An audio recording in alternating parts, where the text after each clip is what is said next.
Wow,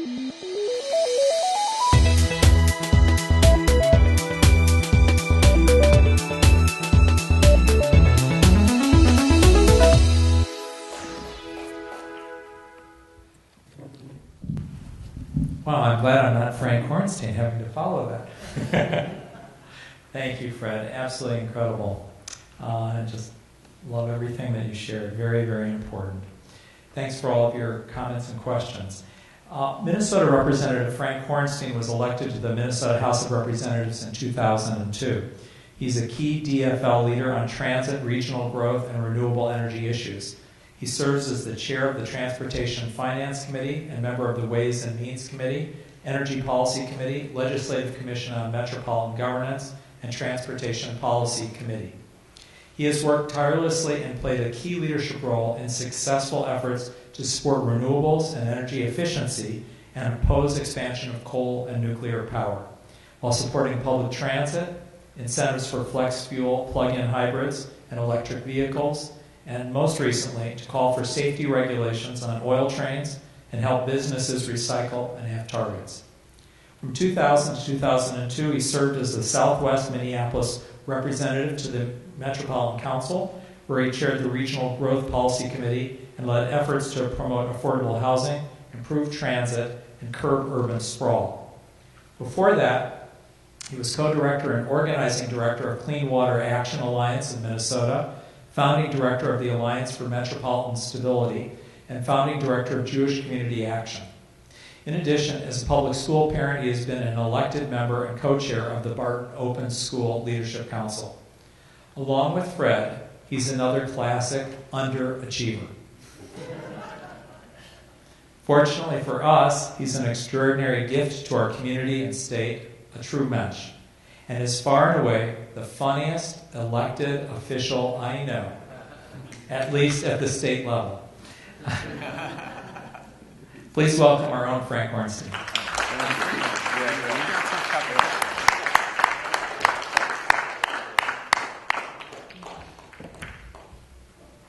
Thank you, Terry. So now I'm going to have to do sort of a song and dance. Yes, you do. You're good at that. So I'm really honored to be here, and I really appreciate all the hard work that Terry Gibbs has done to prepare this day, and Kojal and all the others have worked on this, and it is a very tough act to follow Fred. And we go back a long time in Kojal to the late 90s, and it's just wonderful to see your leadership and how you've just practiced what you preach, literally, at your congregation. So now that all of you have asked the rabbi the policy questions, I'll do my little political spiel, and then we can do a little text study together. But I wanted to just start with a quick story about really how I got involved in this. I know that many of you may have experienced the first Earth Day in 1970, so I'm really dating myself. And it's kind of hard to believe that this April 22nd, we're going to be commemorating the 45th anniversary of that first Earth Day.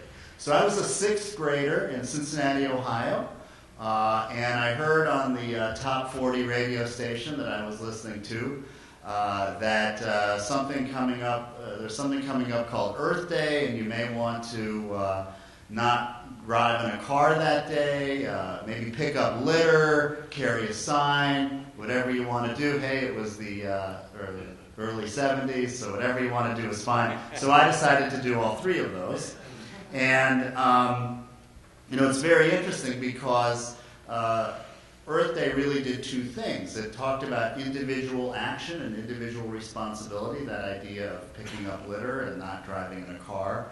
But it also signified the coming together of a social movement. Now, there was a lot of environmental activity in our country prior to the 60s and 70s, but things got so bad with chemicals and pesticides, and Rachel Carson had written Silent Spring in the early 70s, and it really began to coalesce an increased environmental consciousness. And so in 1970, we really had a political movement for the environment, started in a way that it hadn't previously in this country. And as a result of that political grassroots environmental movement, we had the Clean Air Act, the Clean Water Act, the Safe Drinking Water Act. Earlier we had the Wilderness Act. Now we're commemorating 50 years of the Wilderness Act. We have the Boundary Waters Canoe Area Wilderness and many of these other wilderness areas around the country protected as a result of that. And these pieces of legislation passed by Congress, many of them signed into law by Richard Nixon, by the way, would not have been possible were there not this grassroots social movement. And the EPA was created in that time. And we had the National Environmental Policy Act, which created environmental review, environmental impact statements. You couldn't build a power plant or any kind of polluting facility of any kind before it was studied and reviewed and there was public involvement and transparency. Again, these things didn't happen by accident. They happened because people marched, people lobbied, people voted, and we have this environmental consciousness. I'll return in a minute to why that is doubly important now when we talk about the climate crisis. But I wanted to address, make sure that people did see on the back of your agenda some of these really important individual actions that people can take. And Rabbi Gertman wanted me to mention just one at Temple Israel, and I just wanted to slightly amend. You know, I'm now on the House floor. I'd like to offer an amendment to number 1. No. Recycle and compost before you toss. And addressing the issue of solid waste, of garbage, what we do with our waste, is actually one of the more underrated important things one can do when we're talking about climate change. Back in 2007, here in Minnesota, the legislature passed a bill that required a study of what we can do as a state to address climate change. And one of the most impactful ones was the issue of solid waste and garbage. And so instead of incinerating and landfilling, that report said one of the most important things we can do to address the climate crisis was to increase our recycling and composting. So I'm very proud to announce that in my congregation, Temple Israel, we are now embarking on an effort to ensure that all of the food and other organic products, all of those caribou coffee cups that people schlep into the building, can be safely recycled. And of course, with all of our wonderful simchas that we eat, but we don't always eat everything. And so that food should not be going to a landfill or incinerator. It should be safely composted so people can use it on their farms or as road fill or other things.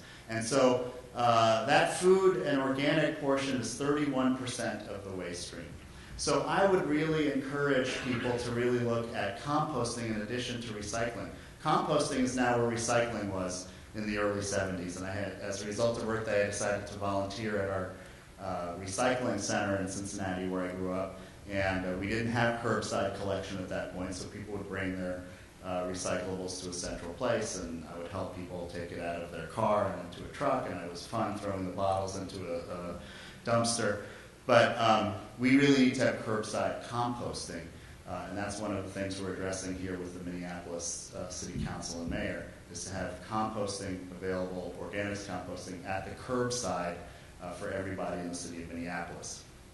But I wanted to address the fact that we had made and continue to make some progress, but we've really backslided politically on climate change since about 2007, 2008. In this state, we passed, thank you, Greg Hamilton, where is she? Fresh Energy was one of the organizations behind this. We passed a renewable energy standard. We are one of the first states in the country to pass a standard where we're going to have a certain amount of wind and solar and renewable energy. We have a standard that we have established for the state. And we are actually doing so well on that standard. I introduced legislation last year to try to increase that renewable energy standard up to 40%. It passed the House. It didn't pass the Senate. We'll get to that in a minute. But this is actually very, very important. And there was bipartisan consensus back then. And, Fred mentioned this shouldn't be a political issue. It really shouldn't. But I have to tell you, in the last 4 or 5 years, it has become far more partisan than it ought to be. And I have colleagues that once spoke out on the issue of climate that right now say the opposite. And I want to just let you know, if you don't already, that we are in an incredible political battle right now. And look, I'm a politician, so I'm going to talk about politics. It's not like you go to the doctor and say, hey, doc, can you make this procedure a little less medical? So you could accuse me of being political because that's my job. And I have to tell you that both in Washington and at the Capitol in St. Paul, we have people that not only vote no on legislation related to the environment and climate, but they're actively denying that this problem exists. The Speaker of the House in Washington, D.C. denies that the climate problem exists. We had several Republicans who were active on climate change issues at the federal level that lost in primaries the last few election cycles because climate denial has really taken root to such an extent in that party. And I have to say, even among some of my colleagues, while they may not deny the climate crisis, they certainly do their best to kill good environmental legislation. So we need you to step up and be active. Even if you feel your particular representative in Congress or at the State House is good on these issues, they still need to hear from you. The governor needs to hear from you. State agencies need to hear from you. We have people from Minnesota Interfaith Power and Light and 350.org. Because of their activism, we've now delayed a very problematic polluting pipeline that's supposed to take this fracked oil from North Dakota through our state, through sensitive wetlands and lake areas in northern Minnesota. The company who's building that pipeline has a very, very bad history of cleaning up spills and actually lobbied against my bill this year to clean up spills in a timely way. They flew in lobbyists from Washington and the Gulf states to kill that piece of legislation, although we got other things passed. So this is what we're up against. Well-funded lobbyists who really throw their weight around trying to kill any legislation that has anything to do with the kinds of issues that we're talking about. And that's the sad reality of politics today. And that's why we have to have people involved. It's not just simply these individual actions, which are important, but it's our collective action of building a movement for the environment and to address climate that is absolutely so critical. And it was that type of movement that helped pass legislation to make oil train safety more of an issue. We talk about how this fracking issue is affecting us in Minnesota. It's affecting us every time these big 100-unit oil trains come rumbling through our communities, which are at their core unsafe. This oil is not only more volatile, but all of the fracking chemicals that they put in North Dakota make it even more volatile. So if there's, God forbid, an accident, there could be devastating results. So we have to address that issue. We're also at the front end of the fracking cycle here in Minnesota. The frac sand mining takes place in southeast Minnesota and southwest Wisconsin. I've toured that area. There's a wonderful organization called the Land Stewardship Project working to address that at the grassroots level. Some of those beautiful bluffs. Fred, we have a part of our state that looks a little like West Virginia. And some of those beautiful bluffs are literally being torn up, as we can see in Appalachia with the coal mining, because they're mining for the frac sand. They can't mine it fast enough and get it out of here quick enough to send to North Dakota and Texas and Pennsylvania and New York. So fracking is an issue even here in Minnesota. The frack oil that's moving through from North Dakota, the tar sands oil moving through from our state, from Alberta, and the frac sand mining that's taking place in southeast Minnesota. I'm going to close with a success story, and it shows what we can do bipartisanly. There's still a little faint hope that on a bipartisan basis we can work on some of these issues. As Terry mentioned, I sponsored legislation to increase the recycling and composting rate in the state and provide money for additional composting programs around the state. And there was a piece of this bill that actually mandated some of our medium and larger sized businesses to recycle. That's the low-hanging fruit. It's just incredible when you go to a restaurant or a business and they don't recycle. And there's so many of them that don't. And we had a conference committee, and this particular part of the bill was very controversial. We had the Chamber of Commerce, the Minnesota Federation for Independent Businesses, the Grocers Association, one after another. This is going to cause jobs. This is just going to hurt our bottom line. It's going to be passed down to the consumer. Woe is us. This is the worst thing you could possibly do. Ask us to recycle. And I'm so proud of one of my Republican colleagues who just sat at that conference committee and literally wagged their finger. What are you talking about? You're going to make money off of this. And we voted unanimously, except for one dissenting Senate Republican, to move that bill on, and it passed and was signed into law by the governor. So that's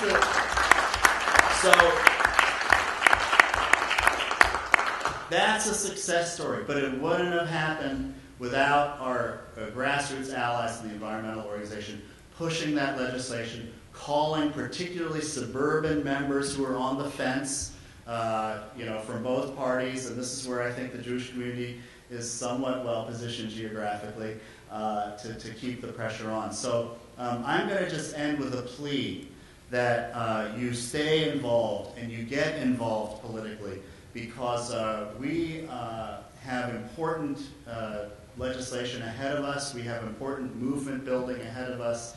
I think, when Jonah talks, he's really talking about his future and all of our collective future. And on this particular issue, we have to be able to tell our children and our grandchildren that we did all we possibly could to avert this climate catastrophe, which is coming on a lot faster than anyone expected, even 10 years ago when Al Gore came out with his book and his movie. So I thank you. I look forward to your questions. I really appreciate your coming out. But remember, write, call, march. It makes a difference.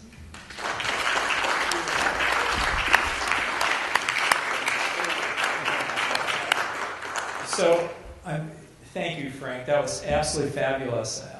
So if you have questions, I think maybe we'll do maybe 2 questions just because of time, if that's okay, from both of you, and then we will move on. If that's Sure. okay. We'd love to have more, but I think... Yeah, we didn't even get into Bereshit. Yeah, really. Yeah, Psalms is very interesting.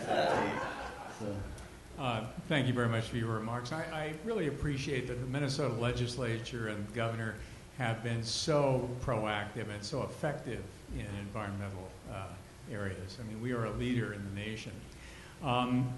One of the things that's been very troubling, even though the majority of Americans accept climate change and understand that it's caused by human activity, it remains a low priority everywhere the polls have been done. And activists are doing what we can, but what are your thoughts about how to bring this issue into the public consciousness to generate the political will for change? Well, so thank you for that. There's 2 really important points. One is that elections really, really do matter. And so, had we not had the current political alignment that we've had the last couple of years in Minnesota, none of the steps that the solar energy standard that we passed and the community solar, I didn't even get into that. None of that would have been possible.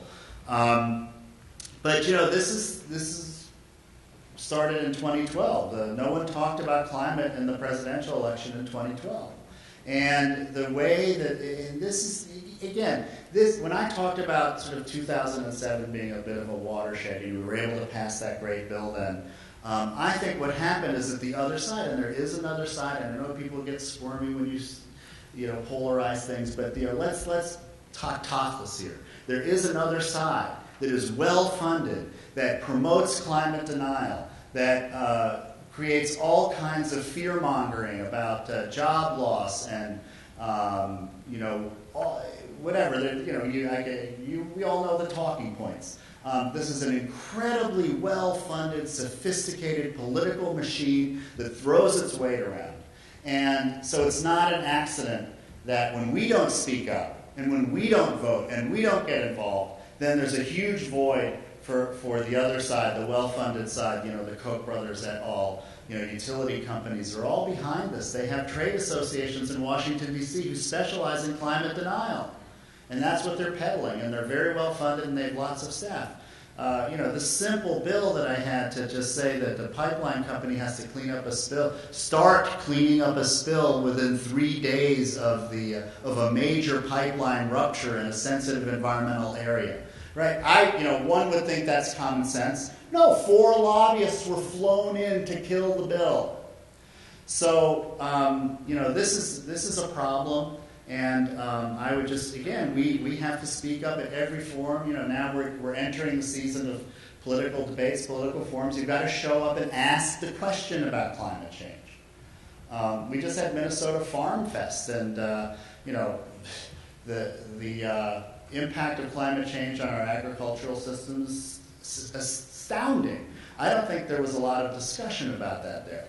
So we need people to show up at community events and forums and ask the candidates and ask their elected officials, whether it's the county board or city council, on up to the state legislature and Congress. What are you going to do about climate change? Do you even think it's real? And I think we have we have several congressmen who are represented by people sitting in this room that are climate deniers or are voting actively against legislation to curb climate change. So I hope that answers the question. I'm happy to stick around if it did. And one last one. Were you going to ask? I got to ask before, so I'll defer to the gentleman in the yellow shirt. Okay. Thank you. My name is Bruce Fisher, and a couple of questions. It's not your area as far as legislation goes, but what's the possibility of a carbon tax in the state of Minnesota? I'm so glad you asked that, because I plan to introduce that next session.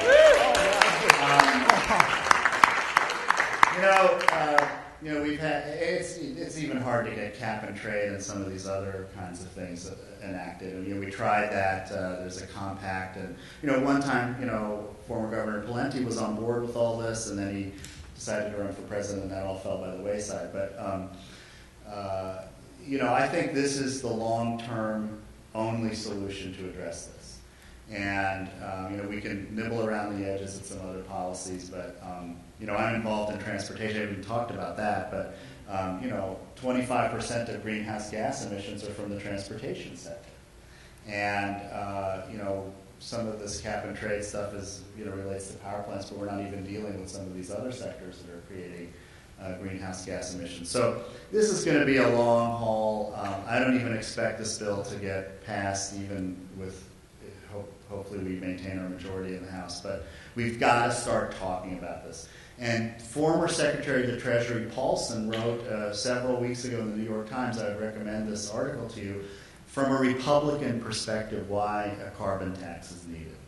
So, we have prominent people starting to talk about this. And the more you all talk about it, the more people in my world will start to talk about it. And I think that is the solution. That is probably the best public policy we have in place to address this.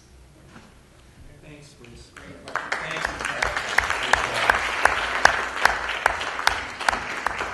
you. So we are tight on time. We've had some great questions and great discussion. What I'd like to do now is to call up our climate solutions speakers. So if we could have Aaron and Chuck and Sean and Jay, we'll each have you guys come up for 2 minutes each to share. Hi, everybody. We've been sitting a long time. I invite you to just stretch in your chair a little bit, because we need our bodies, we need our whole selves to respond fully to where we are in this moment in time. And thank you, Rabbi Dobbs, for your bringing attention to this interfaith effort and opportunity that we have here. I'm so excited about it, and everywhere I go, there is growing movements and growing momentum. And one of the kind of stories that we're leaning into right now is something that the poet Rilke says, which is, where we're called to be is where our own deep hunger meets the world's deep gladness. And I know for myself, as I listen to all the problems and I think about all the solutions, it can almost feel like I'm being asked to step out of what I'm most passionate about, to tend to this fire. But the truth is that we all are like pieces of a puzzle, and we need to bring what gives us joy, because that will sustain us, and it's what only we can give. So at Minnesota Interfaith Power and Light, we talk about a three-legged stool. It's an overwhelming issue, and so there's a really clear way to understand it. One of the ways to respond is practical. And so there's the individual actions, and then there are the actions that we take as a faith community to lower our carbon emissions. And then the second leg of the stool is the systemic or movement building. It's those things we do that link together those individual actions to create a movement that has larger influence. And so we talk about community solar gardens is a real opportunity that we have now. That divestment from fossil fuel companies is another movement building exercise. And then it's getting involved in the policy opportunities that we have, like the EPA carbon rules. And so Zoe Nicolai is standing right there, and she is a board member for MNIPL and a member of Shir Tikva. And in her hand, she has petitions for you to weigh in support of the EPA's proposed carbon rules. It would just be a major, major success and movement forward towards reducing carbon emissions and moving towards alternative energy. If you make it legible, then we'll be able to add you to our list. And so once a month, for instance, we send out policy little blurbs that you can put in your bulletins. And so people can act on that, and you can find out what are the movement building activities that you have opportunities to get involved in. And then the third leg of the stool is the spiritual and the relational. And it's something that Jonah was talking about. First, two things. One is that it needs to be fun. This needs to be fun. And also that this is about relationships. That it is through relationships. Is that the bell?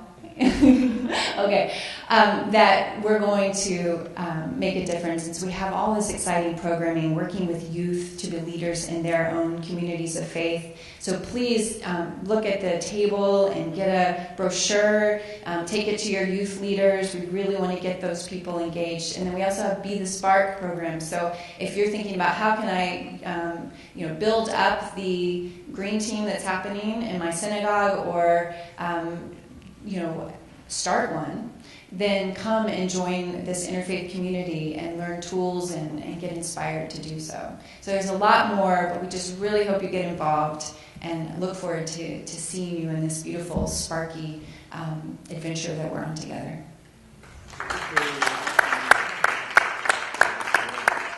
Hello, everyone. I'm Sean Gashesi with the Alliance for Sustainability, and we were one of the founding partners of Minnesota Interfaith Power and Light this year, about 10 years ago.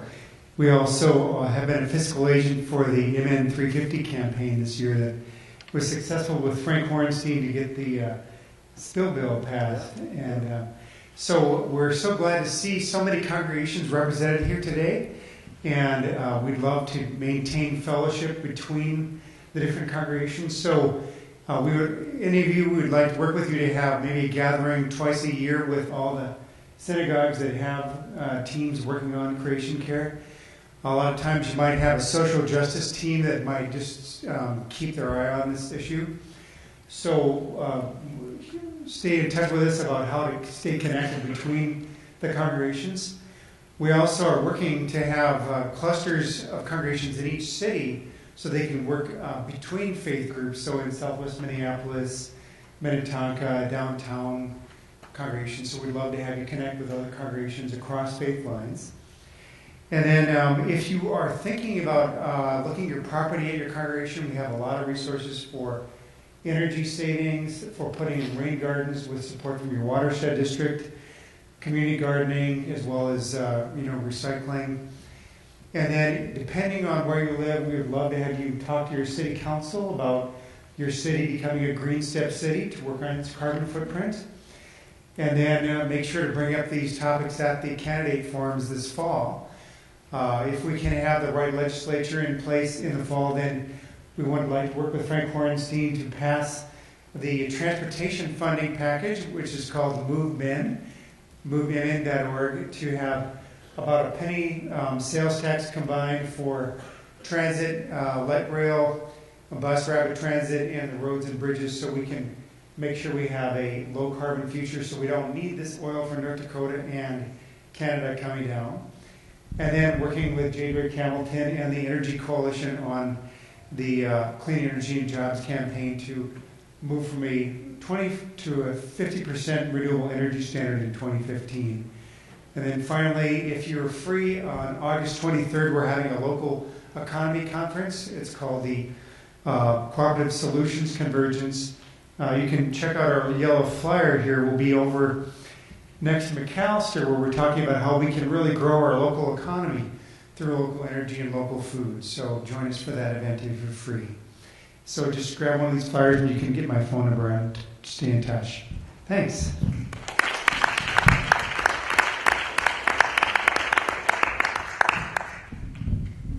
Hi, my name is Chuck Prentice. I'm a volunteer with MN350, covering here for Kate Jacobson, who wasn't able to be here.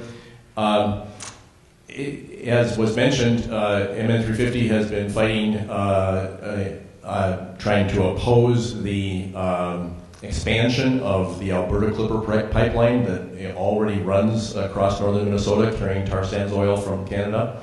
And the company that owns it, Enbridge, wants to expand it up to about the same size as what the Keystone XL, the much better known Keystone XL pipeline proposal would carry. So this pipeline already runs across northern Minnesota, and they want to about triple or double to triple its capacity. And our opposition at the Public Utilities Commission has, as Representative Hornstein said, slowed this down. And I think more importantly, it has been an effort, though we may lose at the Public Utilities Commission, the effort has educated the Public Utilities Commission and the general public about the need to consider the big picture. And as a company asks to expand an oil pipeline. And the big picture is that we need to slow down and shut off our, ultimately, but for starters, slow down rather than expand and facilitate our use of fossil fuels, and particularly the dirtiest of them, coal and tar sands oil. Upcoming events, we believe that the Public Utilities Commission is going to make its final decision on the expansion of this pipeline perhaps on August 28th, and we'd like to have you come and help us show the Public Utilities Commission when it makes its decision that day that this is not a wise thing to do. We're going to try to do the have fun thing that was mentioned, having a demonstration of opposition to the pipeline expansion 2 days before that on Tuesday, August 26th, a march around the Public Utilities Commission building in downtown St. Paul with our pets. Bring your dog, bring your cat, bring your parakeet. The event is called Pets Against Pipelines. And so see me or check the mn350.org website for information about those two events related to the pipeline on August 26th and August 28th. Also, coming up this week, on Tuesday, one MN350 effort that has not been mentioned so far today is our work on divestment. Along with MNIPL and other organizations, we're working on divestment. In our case, specifically, MN350 is supporting efforts by students and alumni at campuses all across Minnesota to get their colleges to not to cut their funding. I hear you. Their investments out of oil and gas and coal. And so our divestment team meets this Tuesday evening at 6:30 in Minneapolis, and I can let you know more about that. And then on Wednesday evening at Gandhi Mahal Restaurant in South Minneapolis, there is a fundraising event that MNIPL and MN350 are partners in that is to raise money to help have scholarships for students and other people who need the scholarship to be able to participate in the biggest ever climate march, which is happening on September 21st in New York City. And if you haven't heard about that already, please come and see me at the table outside after the event. Thank you very much.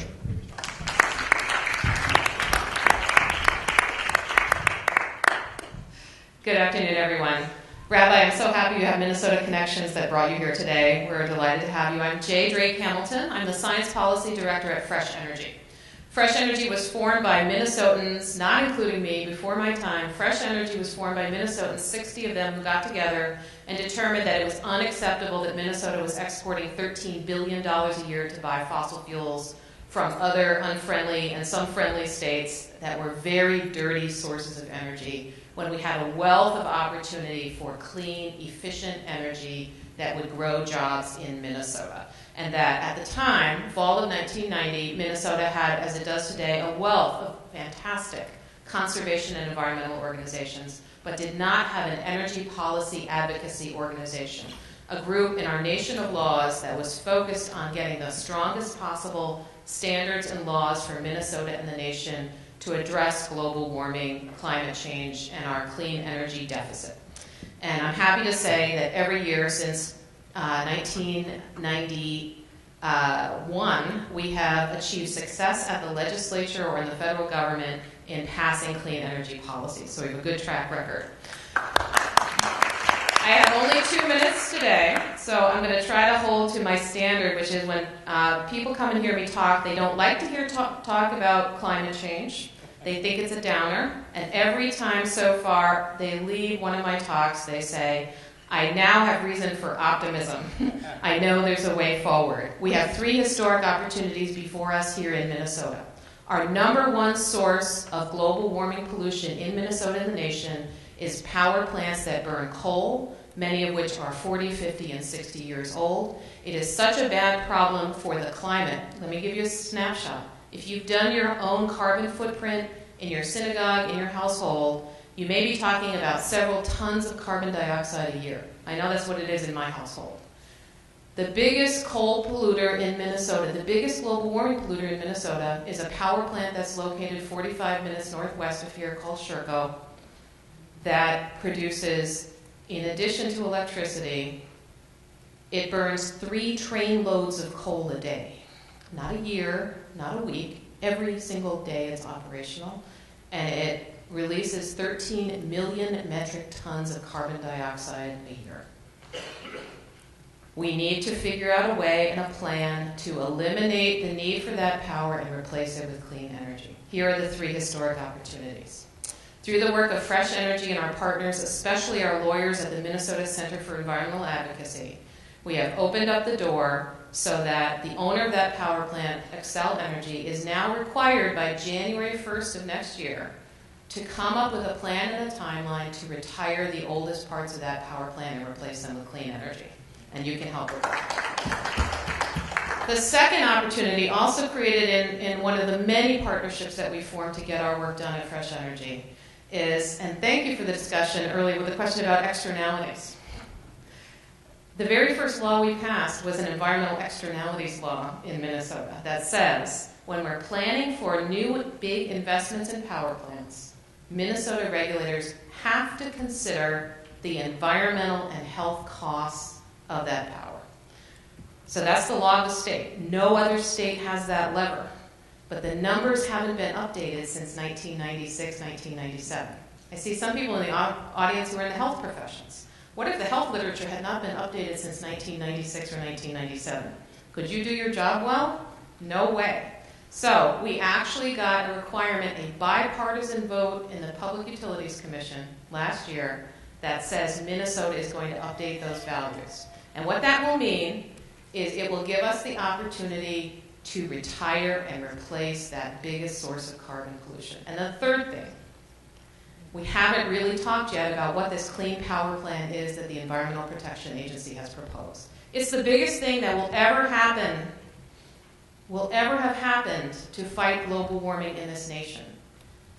It is proposed under the Clean Air Act that Representative Hornstein talked about, which was the first environmental legislation that was passed and signed into law by Richard Nixon after Earth Day. It is all about protecting human health and welfare.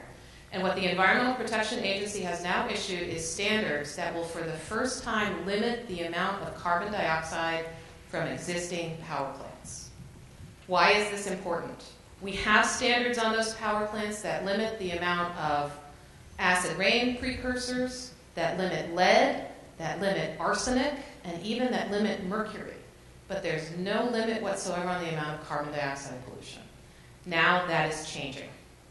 The very first organization to weigh in support of President Obama and his EPA on June 2nd was the American Lung Association of this country. And they said what they have been saying for at least 2 years now, that burning coal to produce power causes so much damage to human lives that we need to phase it out as soon as possible. The American Lung Association. So, what we have brought at our table today is a petition that's addressed not only to the Environmental Protection Agency, but to Governor Mark Dayton. And we are going to be hand-delivering them copies of these to Governor Dayton on Friday of this week. We have about 1,000 of them so far. And the reason they're going to Mark Dayton as well as the EPA is the EPA has suggested guidelines, and now every state has 2 years to develop a plan that works for their state that will allow them to achieve targets that nationwide are about a 30% reduction in carbon pollution, a giant step forward. And so all of the burden is now on the states, and whoever's the governor of the state in 2015, 2016 will determine what that state plan is. And so his administration had better be really strong on this. So we encourage you to weigh in on that going forward. Those are the 3 big opportunities. Governor Dayton, you may have heard, on July 17th, spoke to 250 business leaders at the Clean Energy Economy Summit, never been held before in Minnesota, 250 business leaders, and he told them what he has already said twice before in public. He said it first at a Clean Energy and Jobs rally at the Capitol on Earth Day of 2013. He said, I think we need a plan to eliminate coal from our system in Minnesota. He said it second 4 months later at the State Fair last year. The Minnesota State Fair, distributed live on Minnesota Public Radio. He said we need a short-term plan to eliminate coal. And on July 17th, he said it again. And here's what he said. I urge my state agency leaders, the policy and business leaders, to work together to develop a plan and a timeline for achieving that. You know, that sounds a whole lot like the Clean Power Plan that the governor already has to come forward with. So things are moving forward. We're making progress. I want you to bear this in mind as you go out this evening. We are the healthiest, wealthiest, best educated, best connected generation in human history. We are called to do great things, and you bet we have the capacity to do them. Thank you very much.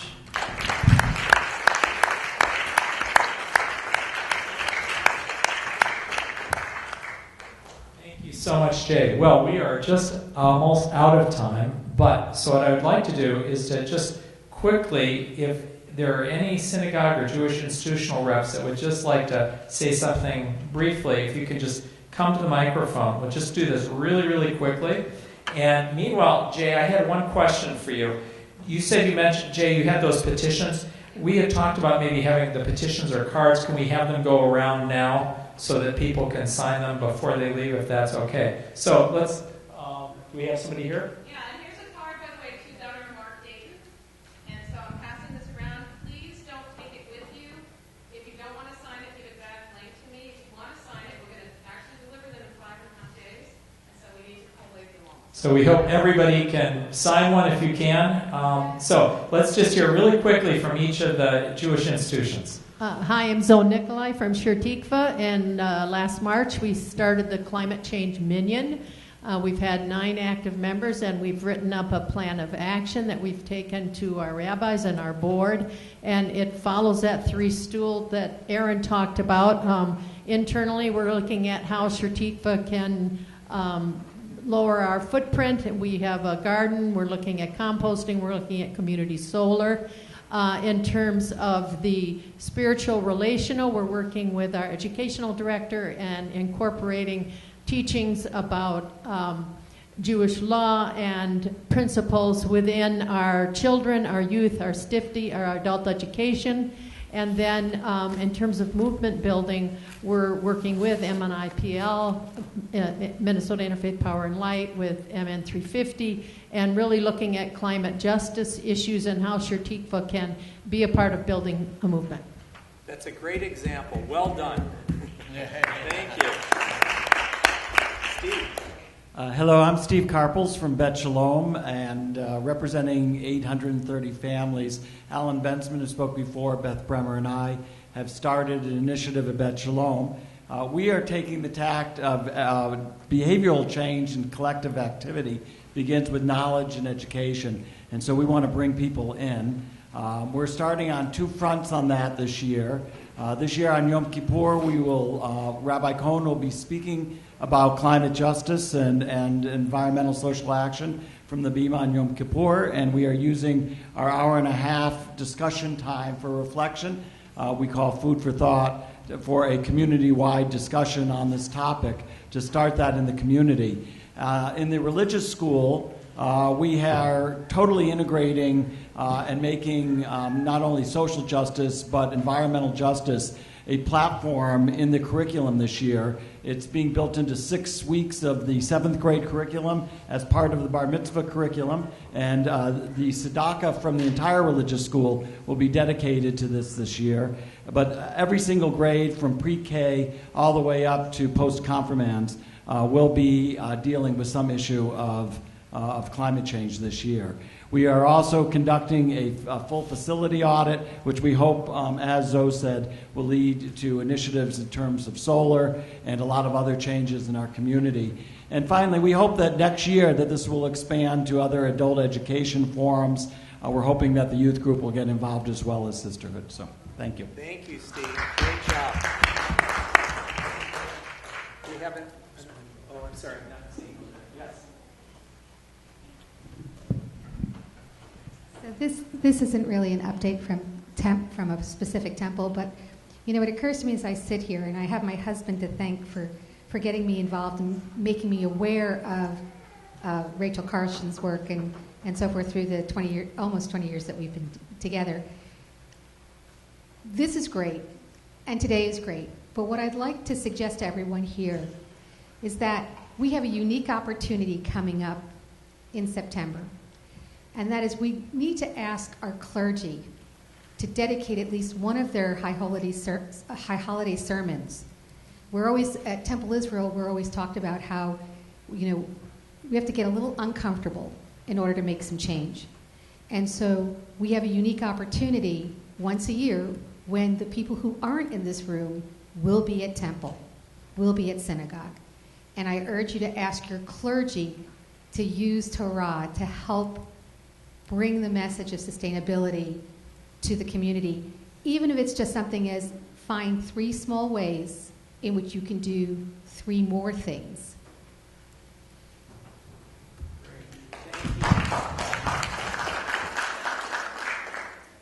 Hi, I'm Susan Coben. I'm a member of Beth Jacob, but I am also the principal of the Talmud Torah of St. Paul Day School. And so what this day school and the other schools as part of the Talmud Torah do is study the text and bring the action. So Frank, we'll bring some 4th and 5th graders to your committee hearings, and they're pretty smart, so you better be ready. We will study the science and do the action, and if you know little children who would love to be a part of that, send them over. Thanks. Great. Hello, everyone. My name is Makai Dorfman. I've been working here at the JCC for quite some time. This last, earlier in the spring, I helped set up a communal garden that is right across the parking lot from the fitness center. And if it's not raining when we step out, I welcome all of you to come for a short little tour and some tasting of our organic veggies that we've been growing. For the last 2 months at Campo Lamy, I have taught K through 6th graders about meshing gardening, environmental issues, and Judaics together, all in one. It's been a great success so far. So far we've harvested a little over 100 pounds of fresh produce, and we're donating. We've already donated about 70 pounds to local food shelves around. So we're teaching the kids all about social justice and tikkun olam as well. And there's larger visions to integrate this kind of educational program throughout the entire JCC with MJDS, with Talmud Torah. We're hoping to have more partnerships with various organizations. So, yeah, come see me. I'll be right outside too, maybe afterwards for a tour. Thanks. Great. Thank you so much. Well, this has just been an amazing afternoon. Thank you all for your being here, for making a difference. Jay, I just wanted to check, did everybody have a chance, did you get the petition or the sign-in, so everybody's got those? We really hope that you will sign them. There's some more pens out in the lobby if you don't have a pen. But please give them to us before you leave, because we want to have a count of the kind of impact that we're having so we can publicize it, because that will really help make a difference. So in concluding, I'd like to just say a special thanks to Frank Hornstein and to Rabbi Fred Sherlander-Dobb. It's really been great having you, and really thank you for all of your involvement. We have information tables outside. I want to say a special thank you to French Meadow Bakery and Cafe for this wonderful reception that we have, so I hope you'll enjoy it. And stick around and you'll have a chance to talk with Fred and Frank and the other speakers that we've had. So thank you all very much. It's been wonderful.